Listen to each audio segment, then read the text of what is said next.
Okay, I am live. I think I'm live. All right. Sorry, I had to connect my microphone there for a moment. And let me just adjust a couple things here.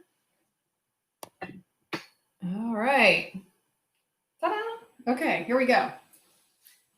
All right, guys. Ooh, I see a lot of people jumped on board already. Guys, can you give me just a quick yes, we can hear you, Kosi. Your microphone is actually working. You got it right tonight. Good evening, Jim. How are you this evening? We've got Maggie girl. I'm going to answer your question first tonight because I know you are staying up late in the UK to catch me live. So I want to make sure you get a good night's rest. Hey, Doug, the team is good, man. I've got Fred here. I've got all the Bobs sitting here waiting to join in on the show this evening. So it is all good. We got Johnny V from Poughkeepsie in the Cozy Talks house. We got Benny Cortez. Phyllis can hear me from the YouTube channel. Thank you, Phyllis. We've got Linda Hewitt, Mark. Hey, Mark, I'm here. Hey, Damon, what's going on? Bonnie, thank you. And Doug, awesome. Volume, yes. Okay, awesome, guys. Thank you so much. Glenda, Royce. Oh, you made it, Royce. Look, Royce. I'm using the coaster you sent me. I'm using your coaster. We've got Andre. Andre, I haven't seen you in a while, man. Good to have you here with me. Tom, thank you so much again for your input on all of those different feet that you've tried out. Very, very helpful. And Tom McIntyre might be waiting on you. We've got hey, Andrea from the Gator Amputees in Gainesville. We've got Tom Glisson from Wichita.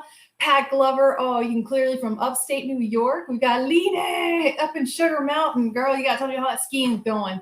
We've got Sandra from Gainesville, Florida. Grant with his Diet Dr. Pepper in Utah. Man, we have got a really lovely full house this evening. Keith, man, have not seen you in a while. I've got a lot of my old folks here, man. We've got Keith and Andre in the house tonight. We've got Chris from Iowa. You got me back, Jim? Awesome. Jody is still alive. Jody, girl, how you doing, man? You've had a rough week, girl. You had a rough week. I'm so glad that you ended up going to the doctor and getting things checked out.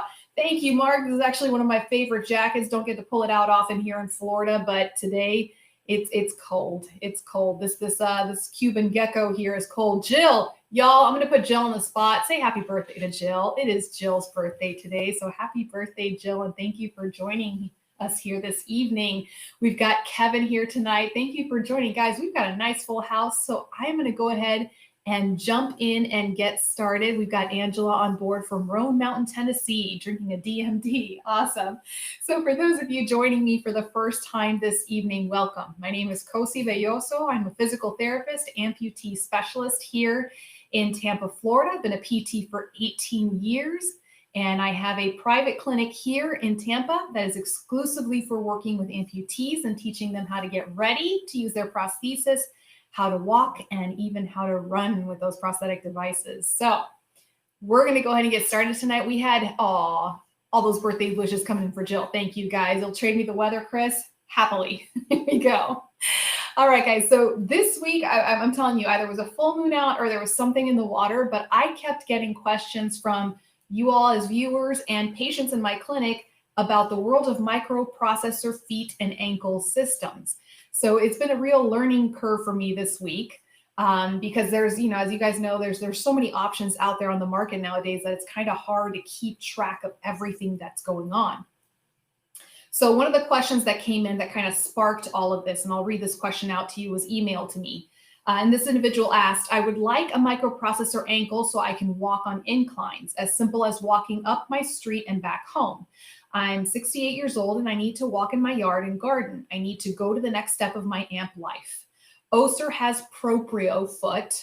What do you think? What have you heard about that brand?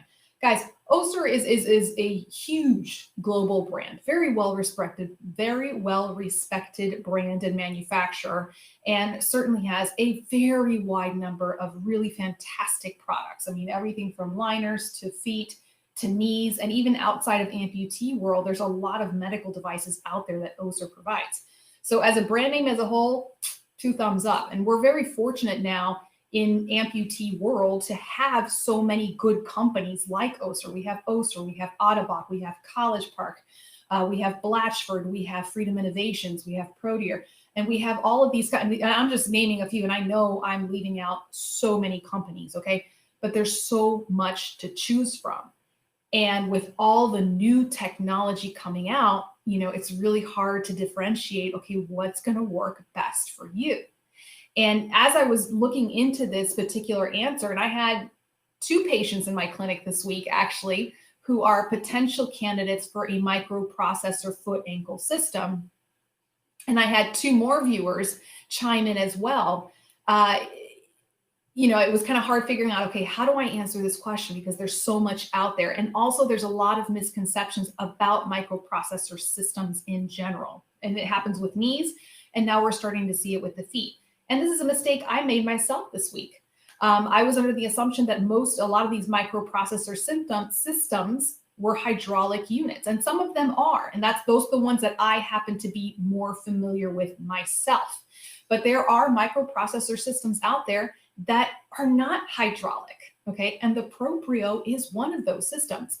It's, I guess, and I'm using very crude terms here, a motorized system, okay? And guys, I'm only going to kind of speak briefly on some of these feet, mainly because I haven't had a chance to really dive in and get to know these feet as well as I would like to. And that's something I'm hoping will change this year, that I'll get to know some more of these brands and these feet to be able to bring you this information. I have worked, as you all know, I've worked with companies like College Park and Blatchford. And for example, Blatchford has a fantastic microprocessor hydraulic ankle, the Elan. And then it has the non-microprocessor, the hydraulic version, the Echelon, okay? And I've recommended these particular feet for trials on several of my patients, and even to a couple of you as viewers, okay? So for those of you who think you are candidates for the microprocessor foot or ankle, right, Keith, the Ottobock Meridian is another kind of similar, in that similar vein, okay? And you guys have heard me talk about this a lot on the show. When you're in the market for a foot, okay, you need to educate yourself on the different classifications of feet. Ignore every brand name, ignore every name of foot, okay? Put that all out of your head. Learn the basic classifications of feet. And I've done this show on more than one occasion, and I've been, it's in my video logs, my video archives, okay?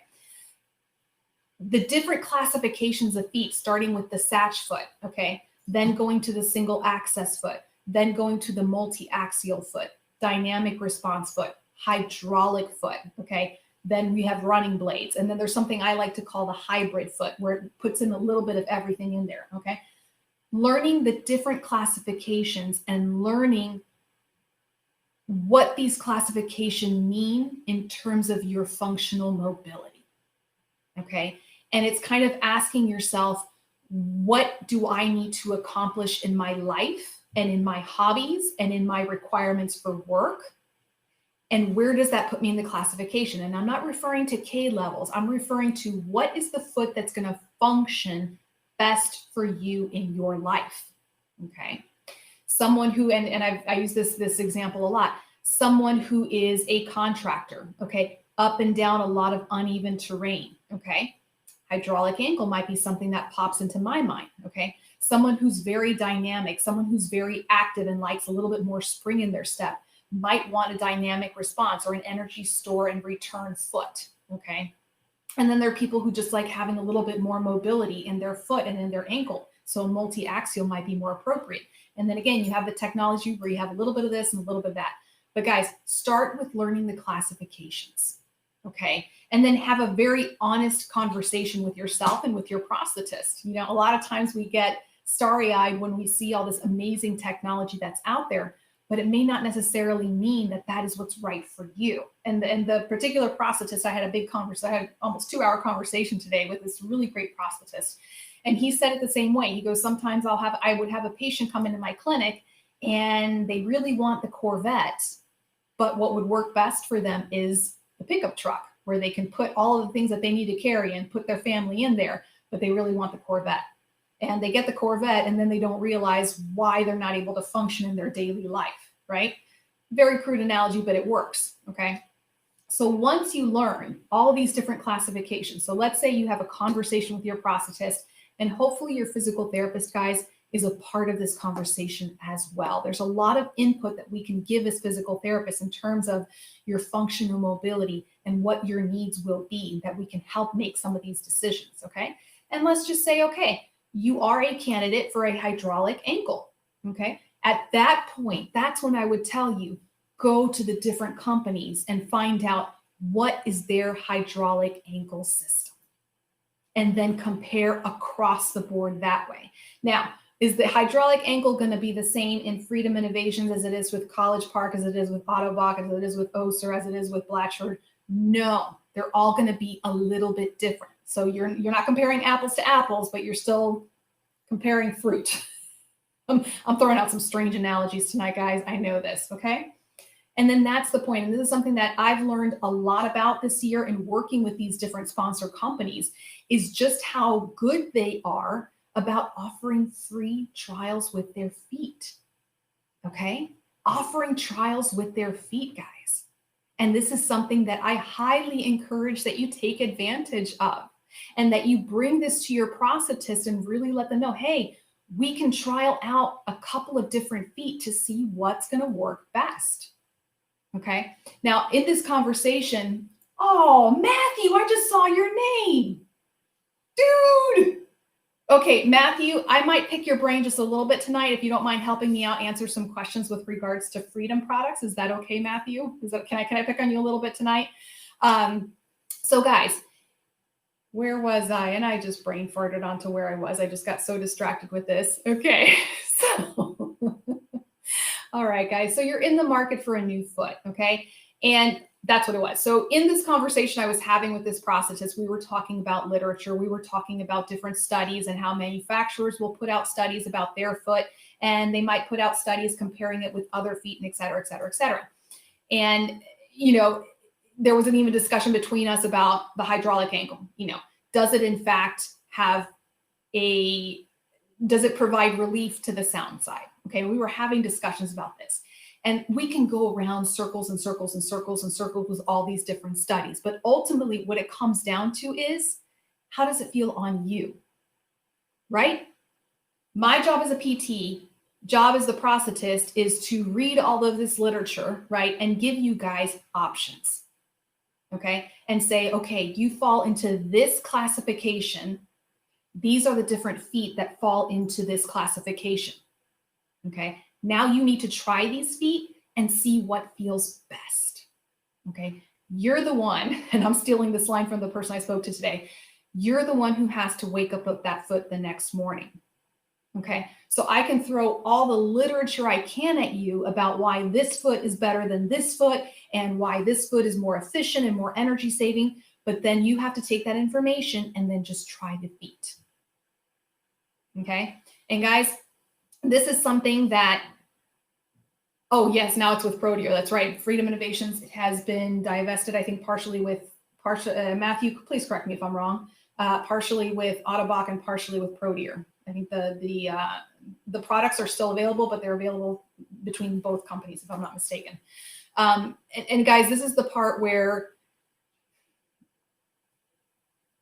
it's been a little tough in the past couple of years being on my own in my own clinic, because I do advocate a lot for my patients. And I work with some amazing prosthetists here. But every once in a while, you know, you run into somebody who doesn't necessarily want to try a new foot for their patient. They're used to the same foot, the same routine, the same set of feet, okay? So I guess what I'm trying to say is you might have to squeak the wheel a lot to get these opportunities, but you can have these opportunities, okay? And you've got these manufacturers who will back you up on this and allowing you to have these trial periods with their feet. And guys, I'm going to take it a step further, okay? And this is going to ruffle some feathers, but I'm going to go in and ruffle these feathers, okay? Depending on the manufacturer, okay? Check your manufacturer specs. There are some cases where you might order the foot and you will be wearing the foot and you will have checked off the box and signed off for the foot. And then realizing a week or two into it, might not have been the right foot for you. There are some manufacturers that do have a return policy. Now, do you need to be very careful and follow the rules of that return policy, whether it's a 1 week or a 2 week or a 3 week return policy and it's different across the different manufacturers? Yes, but you can advocate for yourself as a patient, bringing this to your prosthetist and saying, there is a problem with this foot. there's a big problem with this foot. Okay. And I'm going to tell you guys one quick story about an example of this. I had a patient who recently came in, okay, in the past couple of weeks. She had a very difficult time getting approved for the right knee. Okay. She was going for a very high-end knee, and she went through a long period of time working very hard to get this knee approved. She finally got this knee approved. She finally found a clinic that she thought could help her put together her new leg because she had had a lot of problems in the past. She shows up for her first appointment, guys, and she's given a foot. And she's told that is her foot. It is a good foot. I'm not going to mention what foot she received. It's a nice little foot, but it was completely inappropriate foot for this person. Completely inappropriate for their lifestyle. It's a good foot, completely inappropriate for this person. And this patient, it was a disservice done to this patient. And unfortunately, this was before the patient came to see me, right? So by the time this person got to me, the manufacturer warranty, not the warranty, the return policy was already expired. Okay. But this patient knew within the first couple of weeks that that foot was not feeling right. She knew. She couldn't put her finger on it, but she knew this is not feeling right. This foot, I'm a very active individual. This foot is holding me back. And my heart hurts for her because I wish she would have known to check for the return policy so that she could go back to her prosthetist and advocate for herself. Because in this case, this particular clinic did her a disservice by not interviewing her first, by not really allowing her to trial more than one foot. And after everything that she went through to get approval for this really beautiful knee. Okay. And I know that there are many of you out there who have very similar stories, So, I call it ruffling feathers, but it's also advocating for yourself as a patient. All right. I'm going to start reading some of this. Y'all have been flying in here with the comments, and I want to catch all of these comments. All right. So Keith says, Ottobock Meridian is similar. I use one for work sites I'm at that I have to stand long and observe for long periods of time on uneven surfaces. And Keith is kind of like actually the poster child there when I think of hydraulic ankles in terms of uneven terrain and having to really traverse those. We've got Linda New from New York. Mark is in love with the Elan. It's a great foot system, guys. I've had a lot of people who have told me that they're very happy also with the Echelon with Glenda. Let's see what else other comments come in. And hey, Harsh, glad you could join us. Ashley says, I will be eligible for a new foot this year. I discussed it with my prosthetist because of your shows. Oh, thank you, Ashley. And having the folks on your show, I was interested in the Elan and the Soleus. My prosthetist thinks the Soleus would be best for me, and the Soleus was and is my top pick. And Ashley, knowing your lifestyle, I agree. I agree with your prosthetist. And guys, there's times where my patients fall in that gray area where I'm like, hydraulic might be good for them, but they might also do really well in a dynamic response foot. And they're kind of like in between. So there's definitely a couple of different feet sometimes that I'll say, you know what? I don't know what's going to be a best classification for you. And I've talked to your prosthetist, and we're both kind of saying the same thing. Like we're both coming back to the same 3 feet from different categories, but just go ahead and try those different feet and what feels good to you. And guys, when you're trying out these feet, put them through the gauntlet. I'm not saying go trash them or anything like that. Don't bring back the foot trashed to your prosthetist. But if you're working with your physical therapist, have your therapist put you through the different exercises. And there's definitely sets of exercises that I do with my patients when I'm trying out their new sockets, when I'm trying out their new knees, when I'm trying out their new feet, because we really want to make sure that this is going to be, this is the foot and the leg you're going to be waking up with for quite some time, right? Stephen says, I am going through this right now. I want to, here we go. Lost you, Steve. Doggone it.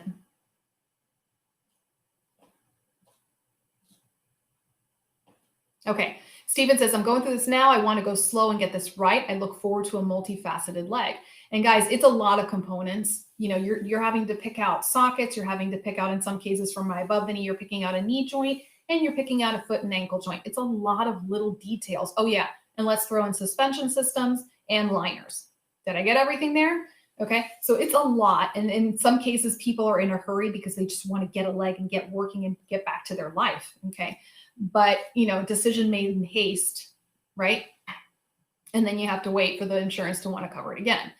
Johnny is a big fan of his College Park Soleus Tactical. It's a great foot. Let's see. Royce, you like my analogies. Maggie says, I'll be trialing the Proprio foot next week. And that is a foot that, guys, I really want to learn more about that foot and just how it works and how it feels. So certainly, Maggie, I will be very eager to hear your input on that. Daniel says, I'll try to get the Blade XT in 2 weeks. Can't wait. All right. Thank you, Matthew. Hey, Frank, ¿cómo está, compadre? We got Beth Hudson says, I left my first prosthetist because they would only allow me to trial a foot in the office, not at home. And again, guys, this is where if you're not sure, don't be afraid to ask. I know locally, I'm in touch with, I have met with the Freedom Innovations rep, the Oster rep, the Otterbach rep, the College Park rep, and the Blatchford reps here in my area. And they are fantastic people, and they know so much about the product. So and they're very easy to talk to and text and say, hey, what is the policy on the trial? Am I allowed to take it out of the prosthetist clinic? Okay. It's understandable that the prosthetist might be a little bit nervous about letting you out of the clinic with an expensive foot, but if it's covered with their policy and it's covered with the rep, then that should be allowed to, and again, check with the reps, check with the different companies. Gerard said, Gerard, I like to ruffle people's feathers. That's why I had to go into my own clinic, do my own clinic. Linda says, I was not asked my opinion on a foot or an ankle, ended up with not with what I wanted. Okay. And guys, this also ties into, how do you choose that prosthetist? How do you choose that physical therapist for that matter?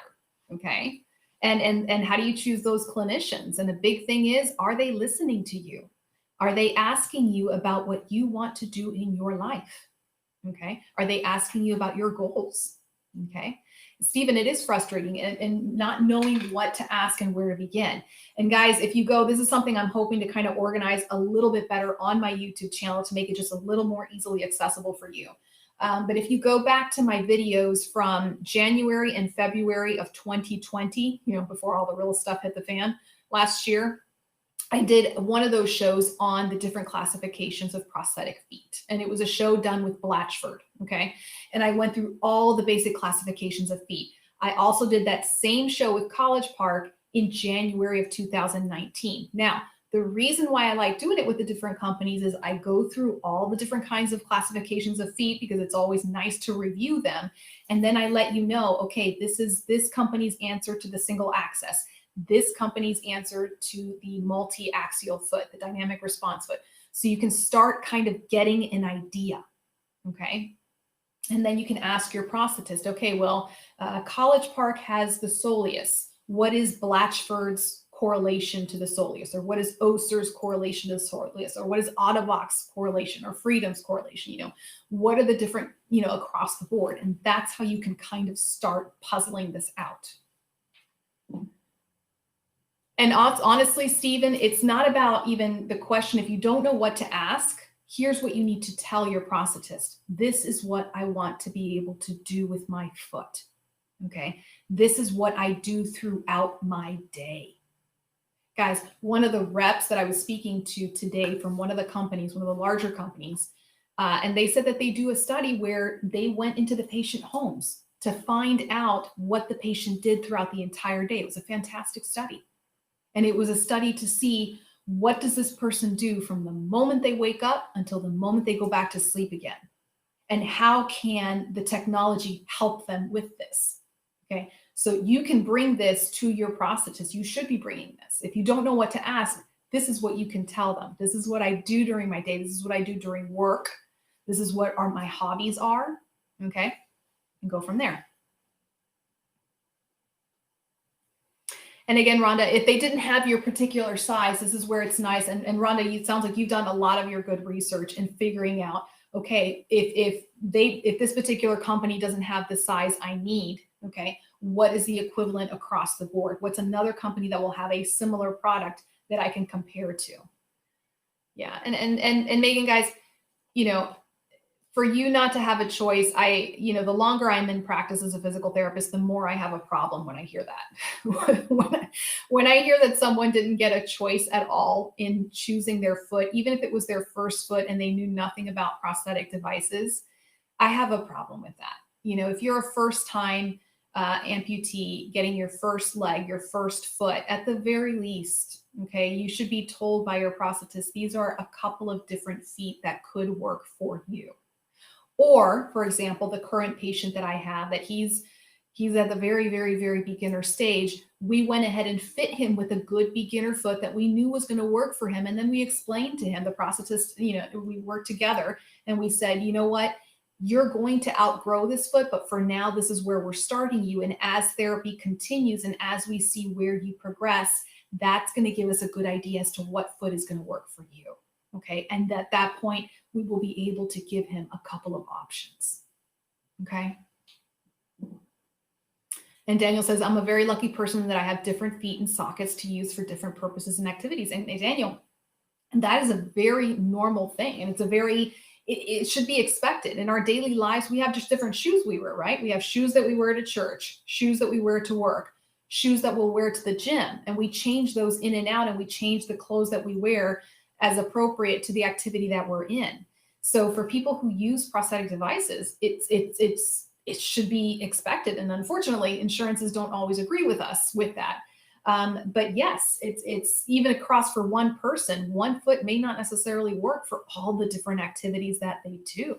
Okay. Just the one lady I had in my office today who was considering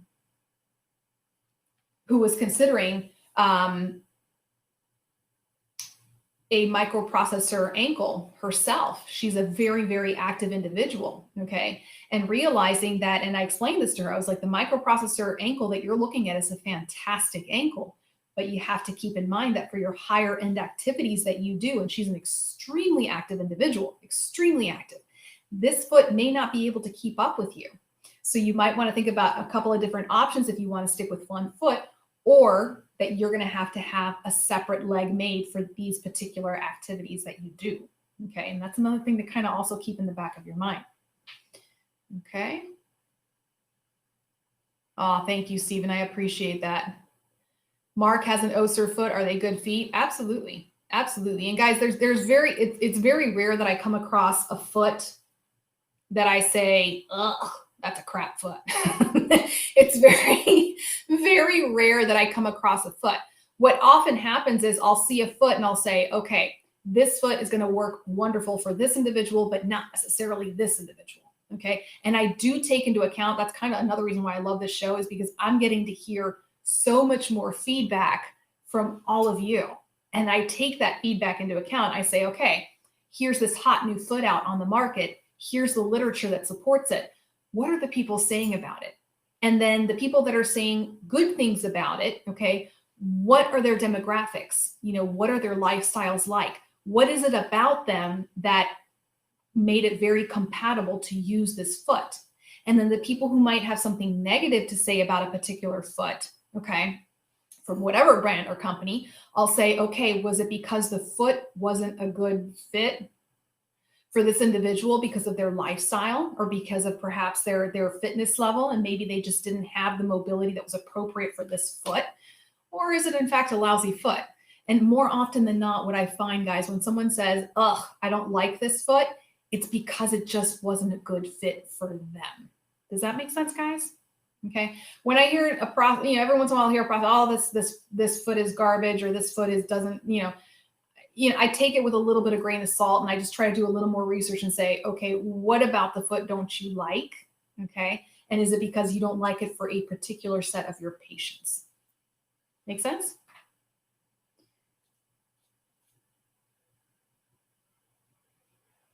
Okay. Looks like we're getting some spam messages in there. Interesting.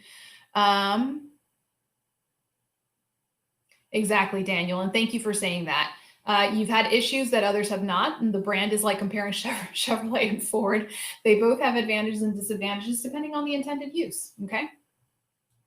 Let's see. Ashley, I appreciate that. Thank you so much.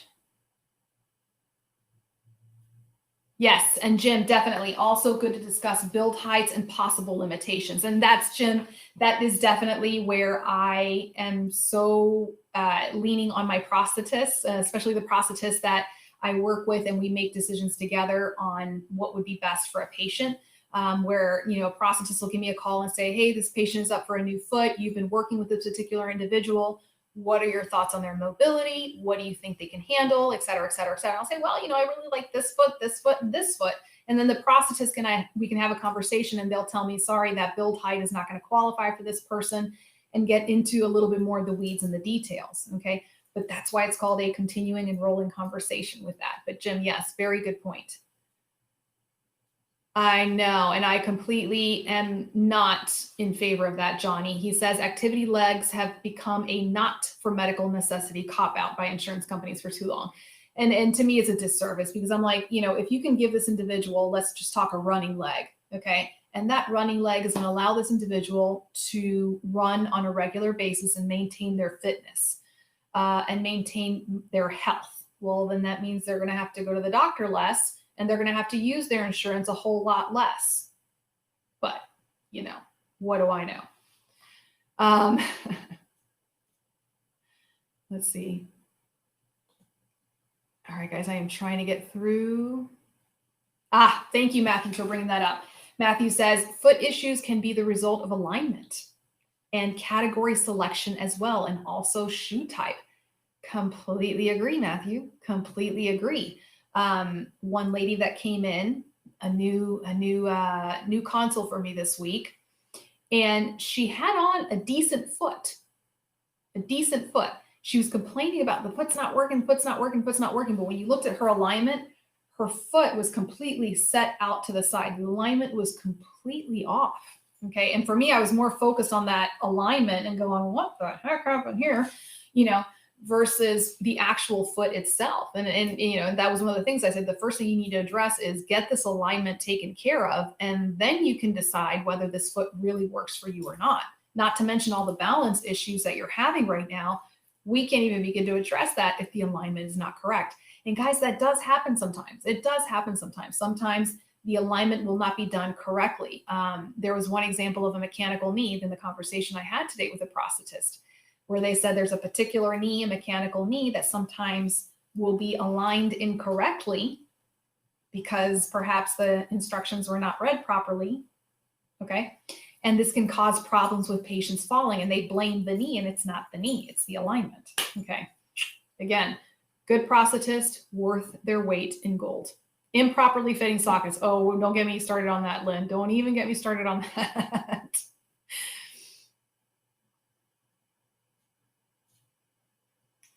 Okay, let's see. Alignment is huge. Okay, so I think I'm caught up with most of the questions and comments. So guys, let's go ahead and move on. We had a lot of great questions that came in today, and I do want to be able to address them. So Maggie, hopefully we talked to you a little bit. Maggie, this is her question. She is a right below the knee amputee with TMR surgery since November of 2018 and a revision done in September of 2020. The strangled toes phantom limb pain is preventing me from even walking to the shop next door and back. Out of the socket or not walking in the socket, I'm comfortable. But heel strike and pushing up of the socket is horrible. I have suction socket with sleeve and can't get any number of socks reasonably comfortable for more than a few steps. Do you think a vacuum system might help alleviate the phantom limb pain? So Maggie, we did a huge show on phantom limb pain in December as far as, what are the possible causes and what are the triggers? And that was one thing that I kind of said. If you are experiencing phantom pain that is interfering with your daily life, finding out what the trigger is, okay, can really help you to possibly treat the phantom limb pain if it's possible. So in this case, Maggie, what really shouts out to me is, the socket itself is causing the phantom limb pain to be triggered. Okay. And you said it yourself, when you're not putting weight on the socket and when you're not walking, you're comfortable. But the minute you hit heel strike, the minute you go into weight bearing, and specifically heel strike to toe load, meaning when all of that weight is really being put onto that prosthesis, boom, that's when your fireworks begin with the phantom limb pain. Okay. So I'd be willing to bet, especially if you're not really getting comfortable with the socks and things like that, there is something cooking with that socket of yours, possibly the alignment. But I would say have your, look at your socket. Are you having any redness on your skin? Are you having irritation on your skin? Okay. That, and a lot of times with my patients, if it's their socket that sets off their phantom limb pain, it's usually because it's too tight. The socket is too tight somewhere, and there's a hot spot somewhere that's causing that phantom limb pain to start triggering off. So Maggie, I would take it back to your prosthetist and just say, before you go into elevated vacuum and things like that, how does the socket fit? It should be comfortable. There should be no pain when you wear a socket. Okay. And as far as the adjustment of your socks, that's a part science and part art form. And that's something that I work a lot with my patients because volume can change on a daily basis. And even the amount of socks you need in your day can change. And that will affect how comfortable your socket will be. Okay. So Maggie, if this is something that your prosthetist needs to go over with you a little bit more, or your physiotherapist, have them do that. Okay. But first, take a look at that socket and how it's fitting. Okay, let's see what we got. Oh, we got Andrea from New Zealand on board. Excellent. Okay, so let's look at this next question from Rhonda. Okay, this is actually a good question. I want to hear your feedback on this one, guys.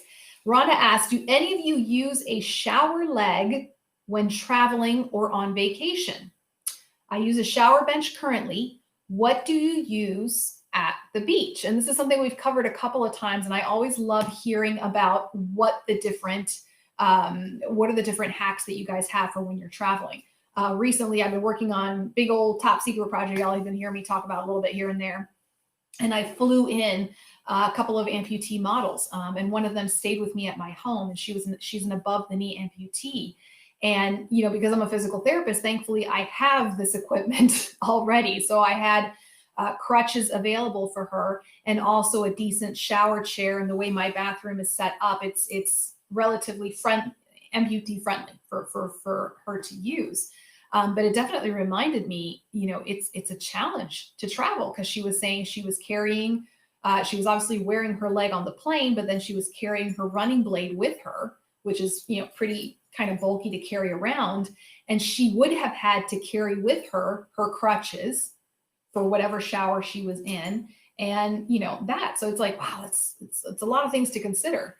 I know that in hotels, they do have disability accessible bathrooms that will have, some of them will have that shower bench in there, or they will provide a shower chair. So let's see. Joan says, I love my water shower leg. It feels great to stand up and shower. Occasionally I use my bench. I keep my test socket to set up with my shower leg, so it's always ready to use. Mark says, my original leg and foot is used for beach swimming and scuba diving. And that's on a very common solution that many of my patients here in Florida will do, is that they'll save their old feet or their old sockets if it's still safe, fits safely enough. And that's what they'll use for their beach foot or their pool foot.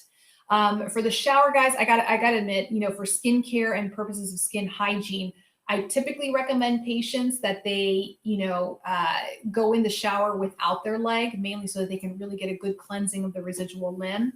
But it's totally understandable that some people prefer to use a shower leg because it's nice to stand up to take a shower. Just keeping in mind that if you do use a shower leg, at the end, at some point, that skin needs to be completely exposed and washed on all sides to make sure it stays nice and clean. Andrea says, I use a KX06 at beach or in water and can be locked for using in the waves, etc. And that's another good, something I've heard from some of my patients. Many of my patients will, in the pool, they'll go without their leg. They prefer to just go in the pool without the leg. But if they're going into the beach, locking their leg, if they're in above the knee in manual extension, locking it into extension to kind of help with the waves. That's a really good one. Roy says, I have a shower leg, but I usually just use the shower chair for washing. Let's see. Harsh says, I did a lot of business travel, always with my spare prosthesis to use hotel bathrooms, even though I use tubs to sit down showers. There you go. Joan says, when traveling, a friend of mine, Mr. Tom McIntyre, uses a tennis bag to put his BK legs in. Oh, that's a good idea. Fits in the overhead. Brilliant idea. I agree, Joan. Terry says shower chairs fly free. And that's true, guys. Medical equipment, including medical equipment, does fly for free. I have a small folding shower chair I take with me. I took one to Kenya. My friends and I used while on safari and donated to Disability Pro when we left. What a fantastic idea, Terry. Terry, do you mind sharing? Do you remember the name of the brand name of the shower chair that was foldable like that and portable like that? That's a really fantastic idea. Johnny says, I converted from the shower to a bathtub and never go back. Harsh says, always useful in case of emergencies. Okay, so really good. Thank you guys for that feedback. Good feedback. All right, we got, hang on. Not done with you guys yet. Not done with you guys yet.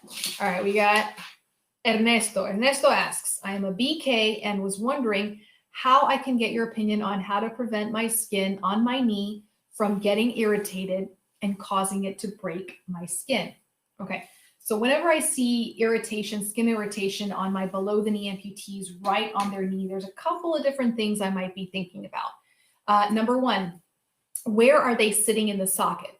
Okay, so with the knee prosthetics, for the most part, below the knee prosthesis, for the most part, okay, the trim line is going to fall just a little bit below the knee. Some of them are meant to fall in the middle part of the knee, okay, and then up around the edges. Okay, so I look at their alignment. Are they too far into the socket? Has their kneecap completely disappeared into there and they are way too far in there, in which case that trim line is going to irritate the top part of their knee and they need socks to elevate them a little bit. Or the opposite. And the opposite is usually what happens is people get too aggressive with their socks and they put on too many socks and it elevates them too much out of the socket and they get irritation on the bottom part of their kneecap, okay? In some cases, when they're bending their knee, okay, they might have irritation there. It's kind of, it's a little guess and check and sleuthing. So it's saying, okay, when do you feel that friction right there? Is it when you're in standing? Is it when you're bending your knee? And then I like to see, what is the trim line doing, okay? What is it during that time? Is it really pushing up against it, causing an indentation? Or is it causing friction moving up and down? Okay, so those are just a couple of things. Usually it has to do just with sock management and taking that away helps there. And then guys, you guys know with me, skincare all the time, managing your skin, making sure you have healthy skin. So if you do have any skin abrasions, really take it to your prosthetist and see, okay, is it my socks or is there something going on? Do we need to lower that trim line just a little bit to prevent it from irritating the skin?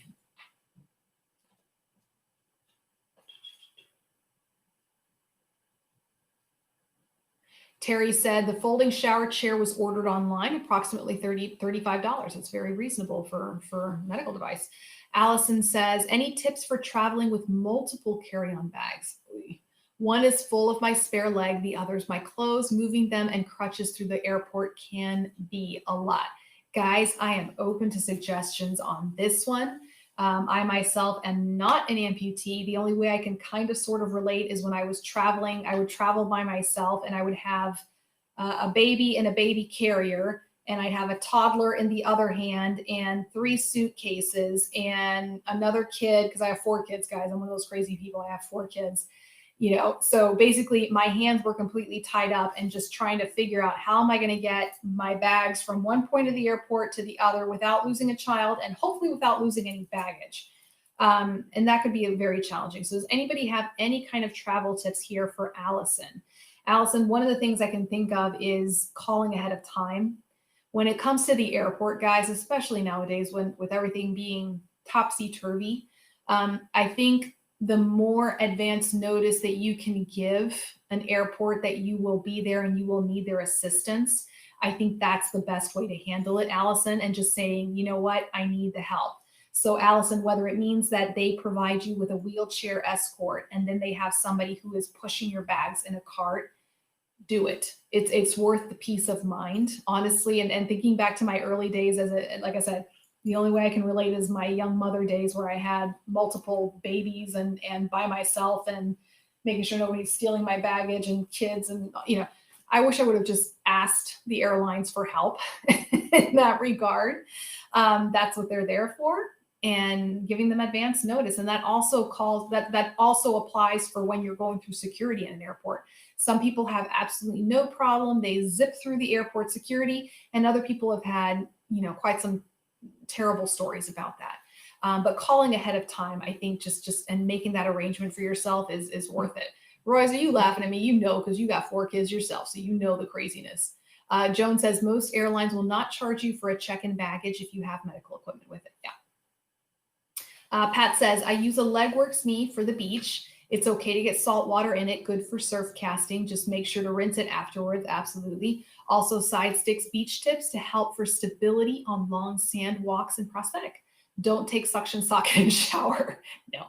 Have a built-in shower seat at home. Shower standing up on one leg with safety bars in the motels. There you go.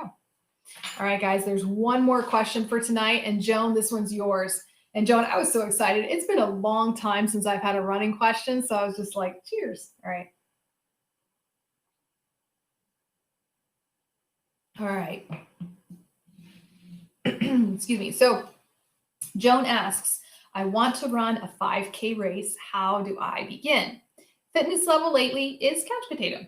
I just get a socket that fits and I do have a running blade. What do you recommend for beginner training guide? And when should I have my gait evaluated? Okay. So Joan, when should you have your gait evaluated? Yesterday. Okay. I am a runner myself. I love to teach people how to run and do running workouts. It's a joy that I have in my personal life, and I love bringing that joy to my patients when they are appropriate candidates. But here's the caveat. Okay. Running is not for everybody. Okay. And this is for folks who have 1 anatomical leg and 2 anatomical legs. Okay. If you were a runner prior to becoming an amputee, and this was something that you did, chances are this is an activity you can get back to after limb loss. Okay.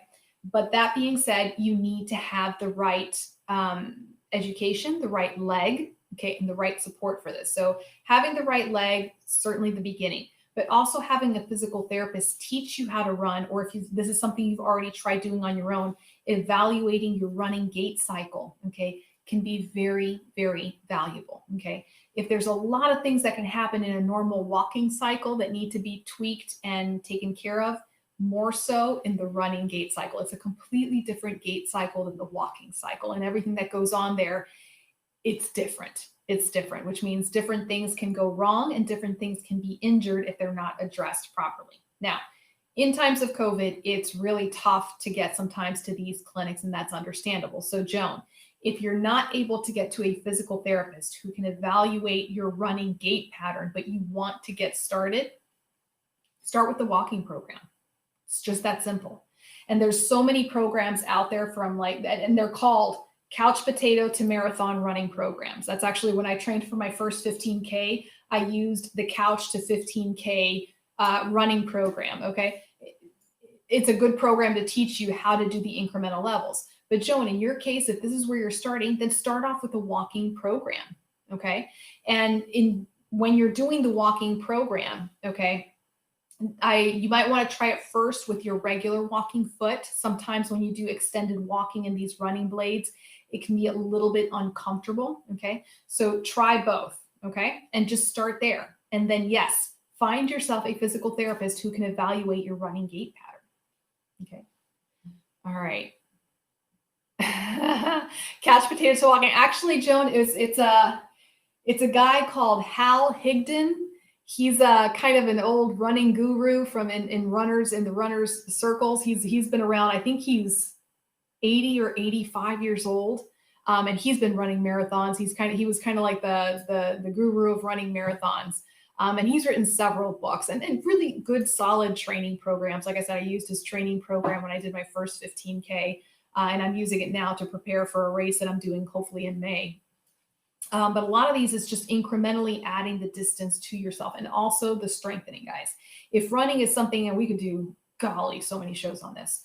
If running is something that you are seriously considering, definitely having the right strength training is absolutely important. And again, This goes for my amputee runners and my non-amputee runners alike. Okay, you've got to be on top of the strength training. You've got to be on top of the balance and the coordination training to make sure that you don't have any injuries as a result of running, because running can be pretty hard on the body. It's a lot of fun, but it can be really hard on you if you're not taking care of yourself. Roy's girl, I know you're going to get back to it yourself. I know you're going to get back to it yourself. Okay, guys, I think we've covered all the questions. I absolutely love it on the shows where I have 2 pages full of questions that people are asking. So guys, as always, if I missed your question this evening, please don't be shy. Send the questions to me. You can find me through my email on my website, Facebook, Instagram. And speaking of Instagram, guys, I am trying to get these Instagram accounts up and running and really firing out there. So if you're not already following me on Instagram, please consider going there and hitting follow. And also on my YouTube channel, where I have been broadcasting as well this evening, consider following my YouTube channel. It's all under Cozy Talks. Lots of changes coming down the pike for 2021, and I'm hoping to make some announcements in the next couple of weeks about certain exciting things happening for this year. So stay tuned. In the meantime, guys, as always, Jill, I hope you have a happy birthday. Thank you for joining us this evening. In the meantime, guys, as always, thank you for letting me be a part of your lives this evening. I will be seeing you next week. Same bat time, same bat channel. God bless, guys. Bye.